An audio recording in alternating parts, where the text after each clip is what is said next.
साथीहरु पानीले बिजोग पनि यति सारो बिजोग बनायो कि बारीमा भएको सब्जी पनि टिपी खानु सारो पर्यो हैन। अनि छाता पनि बुढाले लगिहाल्यो, त्यही भएर चाहिँ म प्लास्टिक ओढेर चाहिँ यहाँनेर के गर्नु आएको भनेदेखि चाहिँ यहाँ साग टिप्नु आएको हैन। हेर्नुस् न, साग चाहिँ मजाले आउँदै थियो। जस्तै रोपेको 15-20 दिन भयो। झार चाहिँ साग भन्दा बेसी चाहिँ झार आउनु थालेको रहेछ। अनि साग टिप्नु चाहिँ अहिलेदेखिको म चाहिँ यहाँनेर रेडी भएको हैन। पानी अलिक रोकेपछि चाहिँ साग टिप्नु जान्छु, छाता पनि छैन भनेर भनेको। साग टिप्नु नपाएर पानी परेको अन्त चाहिँ म छाता चाहिँ यसको बनाएँ प्लास्टिकको, त्यही भएर चाहिँ यहाँनेर प्लास्टिक ओढेर चाहिँ आएको। ला पानी बेसी परेर सागहरू पनि पिल्सिनु थाल्यो कि क्या। मेरो चाहिँ साग यस्तो दामी भएको छ।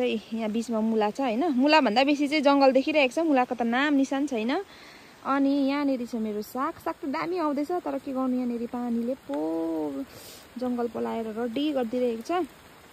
ल अब चाहिँ म साग टिप्ने हो, एकदम अर्ग्यानिक। अब चाहिँ म आज चाहिँ सागको र आलुको सब्जी खाने हो।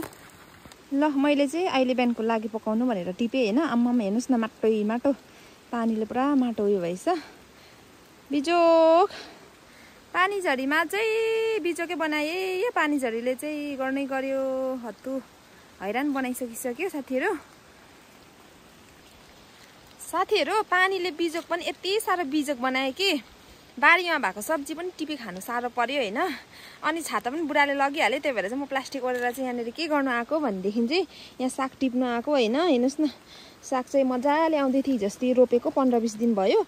झार चाहिँ साग भन्दा बेसी चाहिँ झार आउनु थालेको रहेछ।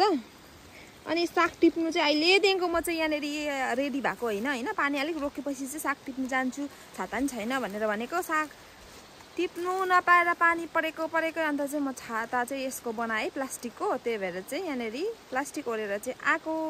ला पानी बेसी परेर सागहरू पनि पिल्सिनु थाल्यो कि क्या। मेरो चाहिँ साग यस्तो दामी भएको छ। यहाँ बिचमा मुला छ हैन। मुला भन्दा बेसी चाहिँ जङ्गल देखिरहेको छ, मुलाको त नाम निशान छैन। अनि यहाँनेर चाहिँ मेरो साग त दामी आउँदैछ, तर के गर्नु यहाँनेर पानीले पो जङ्गल पलाएर रेडी गरिदिरहेको छ। ल अब चाहिँ म साग टिप्ने हो, एकदम अर्ग्यानिक। अब चाहिँ म आज चाहिँ सागको